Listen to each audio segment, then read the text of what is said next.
My family hijacked my vacation plans for my golden sister and her kids. But, my family hijacked my vacation plans for my golden sister and her kids, but this time I had my own secret escape plan. Reddit, I need some perspective on this. Need advice with my family predicament, which has been accumulating for decades, but it's a long one. Despite growing up in a seemingly typical suburban Massachusetts family, I 35 degrees Fahrenheit have always struggled with this particular dynamic.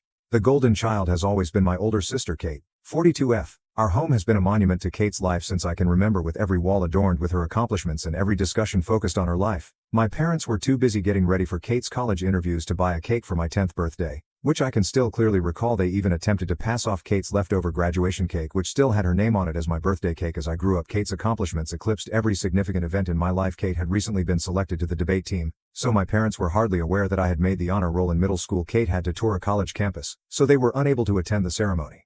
When I won a local painting competition in high school, knowing that expressing my accomplishments would only elicit a brief, "That's nice, dear," before the topic of Kate was brought up again, I learned to celebrate them in private in my room. Even our possessions revealed the priorities of our family: the newest technology, stylish clothing, and everything Kate needed for her many extracurricular activities were always in her room. In contrast, my room was filled with hand-me-downs. When I expressed interest in taking music lessons, I had to make do with Kate's abandoned violin, her old clothes, and her old school supplies. I had trouble playing the violin since it was too large for me. We already spent so much on Kate's piano lessons this year. My mother responded in response to my request for a suitably sized one. All the way through high school the trend persisted. I was forced to use borrowed library books to study while Kate received private instruction for her states. My parents took out a loan for her to buy a car for college.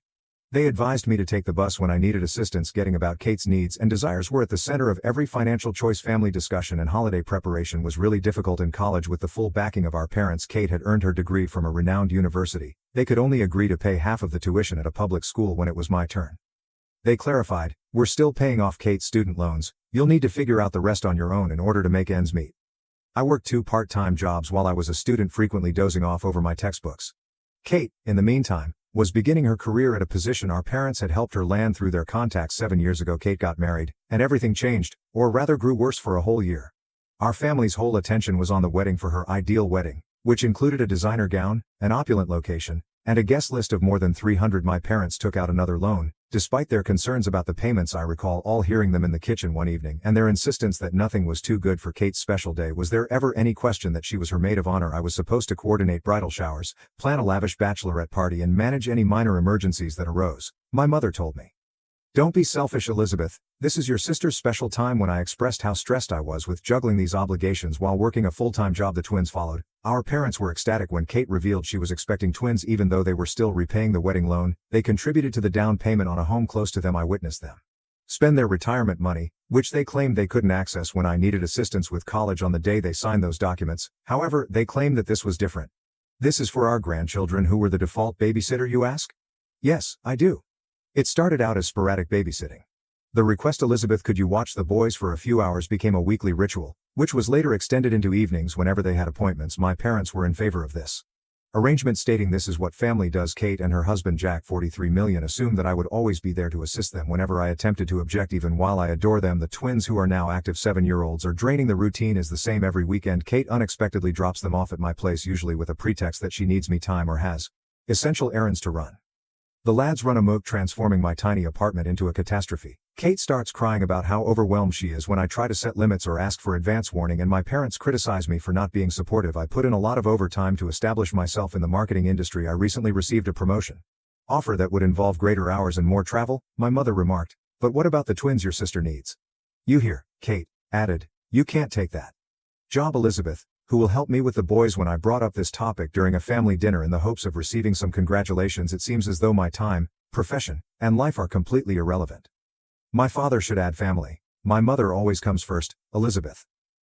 Responds, "Your sister has 2 children to look after. You don't know what tired really means." When I tried to explain how overwhelming it all is, Kate accusing me of being envious of her life and her kids, she replied, "You're just bitter because you're still single," as though my marital status was the only factor that determines my value as a person. After a particularly demanding weekend with the twins, I made the decision to finally treat myself to a beach vacation. Last month they had successfully damaged my laptop and left permanent markings on my couch. I knew I needed a vacation.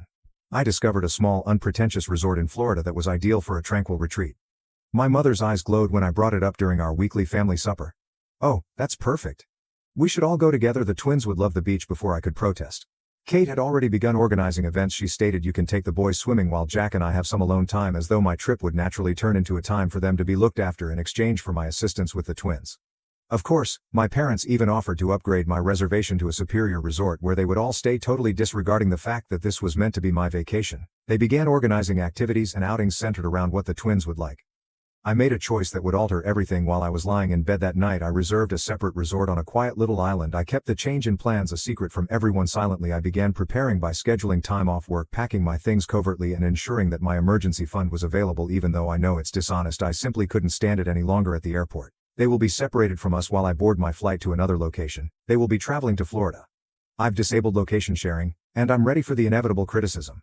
Yes, I am aware that there will be drama. Yes, I am aware that they will be upset. But I want to prioritize myself. For the first time in my life, I've been the dependable sister, the ideal daughter, and the always available aunt for 35 years to meet my family's expectations. I've given up my social life, my weekends, and my own needs.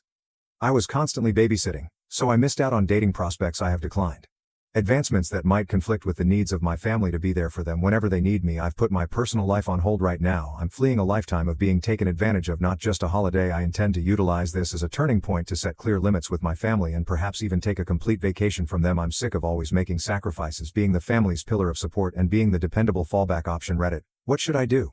Am I exaggerating? Is it appropriate for me to want something else for myself, or should I merely follow their plans and accept my place in the family? First update.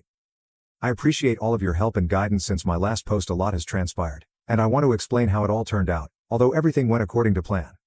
The day at the airport was more emotionally fraught than I had anticipated. I purposefully chose a different check-in station that was far from where my family would be. When I arrived early, I watched everyone come through the glass walls of the terminal, Jack checking their booking details, parents looking excited, Kate handling the twins, and Kate hauling baggage. I silently went through security for my own flight as soon as they started to head to their check-in counter. As soon as they realized I wasn't at their gate, my phone began to buzz. The bewildered text first appeared, "Where are you? Gate B12 is where we are." Then the anxious ones, "How are you, Elizabeth? Has something taken place?" And lastly, the irate ones, "How could you treat us like this?" Guys are in tears before I boarded my aircraft. I switched off my phone. I experienced a peculiar fusion of liberation and remorse. For the first time in years I had lived with that guilt for the majority of my life. However, freedom was exhilarating and it was new. The crowded tourist destination they were going to was nothing like the little island where my resort was located. Years of strain vanished the instant I set foot on the beach. No twins to babysit, no family problems to handle, no schedule to adhere to. The ocean, me in complete freedom. In fact, the first 2 days were challenging. The twins would be eating lunch now, or Kate would typically require assistance going to bed at this hour, so I kept checking the time. It's difficult to break decades of indoctrination. However, something changed. On the third day I experimented with things I had always wanted to do but had never had time for. I loved every minute of my silly yet fun surfing lesson. I became friends with a bunch of lone travelers when I enrolled in a yoga class by the beach. I even had a spontaneous dinner date with a fascinating man I met at the resort's coffee shop one evening, even though it was only a casual supper. It served as a reminder that I could live life apart from my family. When I eventually turned my phone back on after 5 days, that was the true test. There were dozens of voicemails, more than 300 text messages, and 147 missed calls. Even my mother had called my place of employment to report a family emergency. Fortunately, I had previously told my supervisor that I would be taking a holiday. Some of the voicemails were played for me by my mother's tone changed from one of concern to one of rage to one of manipulation. "Elizabeth, how could you leave your family in such a way? The twins are inconsolable. Did we raise you this way?" Even worse were Kate's messages. "You've ruined everything. The lads are persistent in their request for Aunt Lizzie. I can't handle meetings by myself." So Jack had to shorten them. However, one message struck a different chord and my father sent it, and he seemed unsure for once. "Elizabeth, please let us know you're safe even though I don't understand what's happening."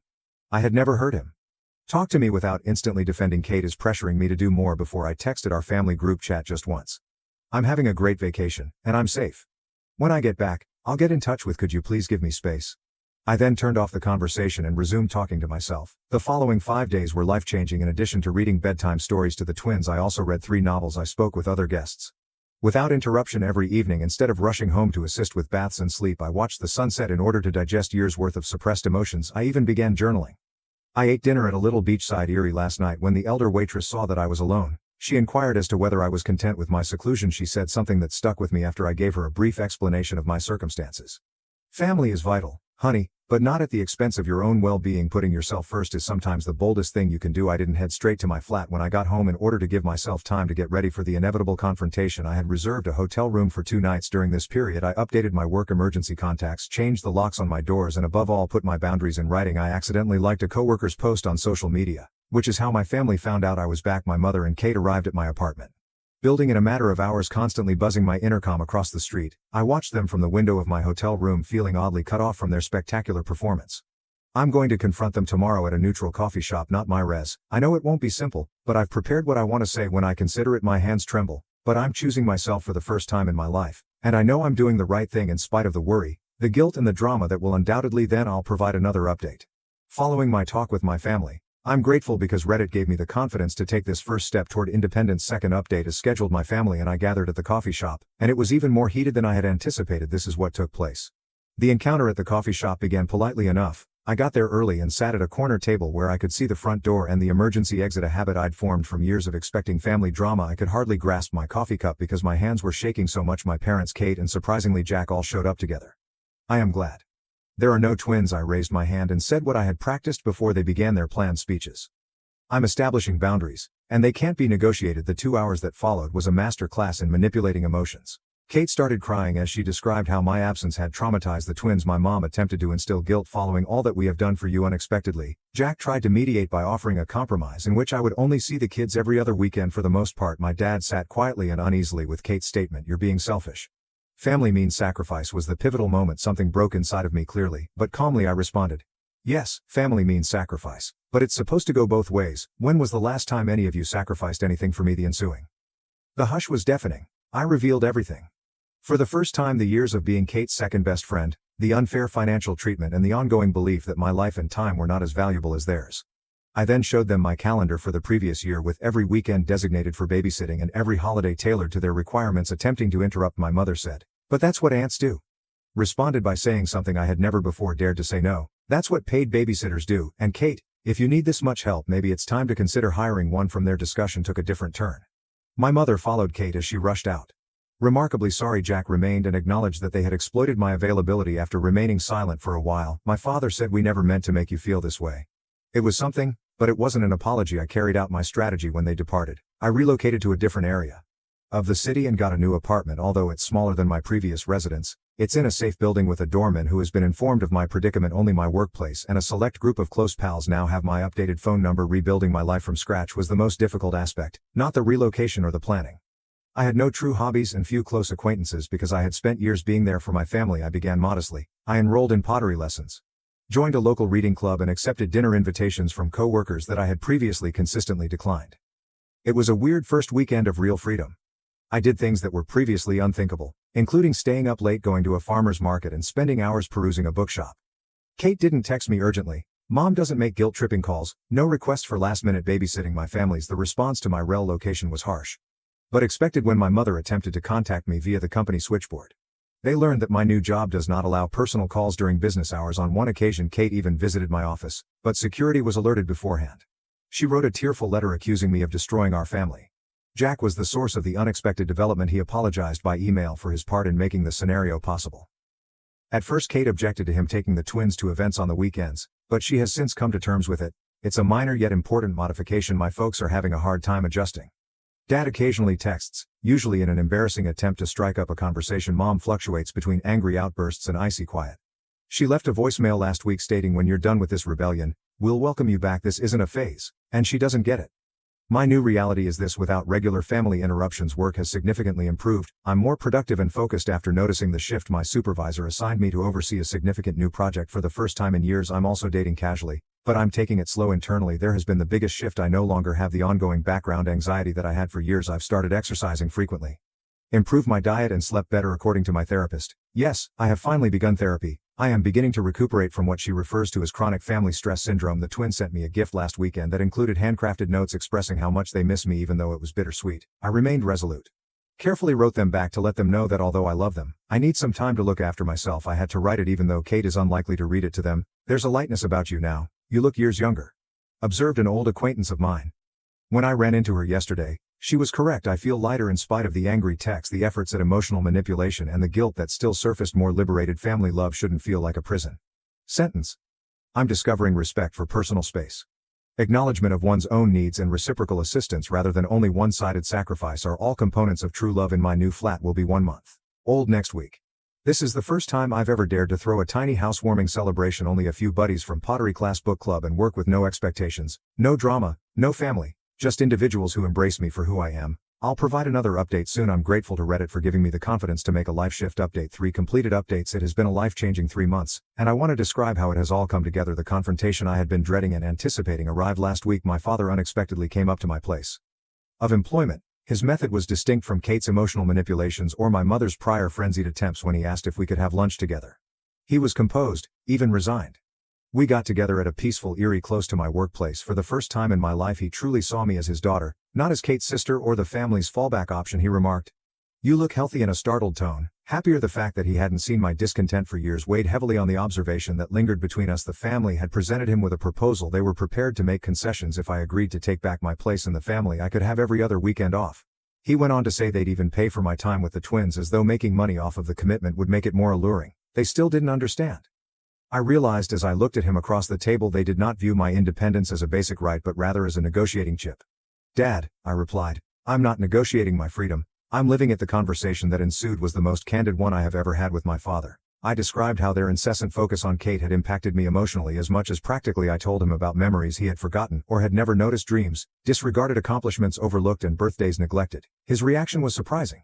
He sat for a long time in quiet, not making the normal defense of their decisions. At last, he stated, "We thought we were doing what was best for the family. We never saw how much we were hurting you." Although that wasn't quite an apology, it was the first time I had ever been acknowledged. When he inquired about my new life, that was the true turning point. He paid attention for the first time as I discussed my pottery lessons and my job advancement and the new acquaintances I had made. Even though it was not flawless, I showed him pictures of a vase I had built. I was shocked by what he said next. "You seem to have built a good life for yourself without us both." The recognition and the grief in his voice was genuine. We agreed at the end of lunch that nothing would ever be the same again. He gave me my first sincere embrace in years as he bid farewell. "I hope someday we can be part of your life again, but on different terms." That exchange appeared to set off a final round of family strife. After learning of our lunch, my mother began a fresh round of emotional. She has been informing family members that I need an intervention because I'm having a breakdown. Kate has been making passive-aggressive remarks about selfish sisters and broken families on social media because she feels deceived by our father's approval of my decisions. The difference is that none of it has the same impact on me as it formerly did. I've gained a viewpoint from my new life that I didn't have previously. Their actions, in my opinion, are an attempt to keep control over someone who has finally gained their freedom. My new flat seems like home now. My attempts at pottery and pictures of my chosen family, friends who value my independence and respect boundaries, adorn the walls. I've begun teaching my less experienced coworkers at work, ending the vicious loop of toxic support that has long ensnared me. My connection with time has changed the most. I get to spend the weekends any way I want to. Start learning Spanish. Joined a local hiking group and even started dating someone who respects and values my limits. I'm creating a life for the first time that is true to who I am rather than what my family demands of me. The twins sent me a homemade card last Sunday, which was obviously written under supervision. It was filled with regrettable statements about how much they miss their aunt. This would have previously led me into a downward spiral of uncertainty and remorse. Rather, I responded with a tender yet strong letter stating that although I may not be as involved in their everyday life, my love for them hasn't changed, and that sometimes grown-ups need to look for themselves. According to my therapist, I am exhibiting what she refers to as post-traumatic growth, not merely moving past the past but creating something more robust and wholesome in its stead. She has assisted me in realizing that I am not responsible for resolving the dysfunction in my family. Yesterday was the most recent development. Jack, Kate's husband, contacted me to let me know that my stance has caused changes in their home. Not to place blame on me, they've finally recruited part-time help to help with the twins, and he's become a more involved parent. Jack believes it's better for everyone, but Kate is having trouble adjusting. I'm sitting in my home office getting ready for a business trip next week as I write this last update. Something I could never have done in my previous life. A frame quotation that speaks to my path is on the wall behind my desk. Sometimes the bravest thing you can do is set yourself free. I want to express my gratitude to everyone who supported me and followed my tale. You gave me the confidence to make my own decisions. If you're wondering if people in comparable circumstances are selfish for desiring their own lives, know that you're not. Being free is not selfish. Treating oneself is not unkind. Setting limits is not a sign of treachery. I have no idea how my relationship with my family may develop in the future. Perhaps one day we'll discover a different kind of connection, one based on respect for one another rather than duty. In the interim, I'm concentrating on fostering the life I've built, including my friendships, interests, profession, and above all, my sense of self. This is not merely a conclusion. It's just the beginning, and I'm looking forward to what comes.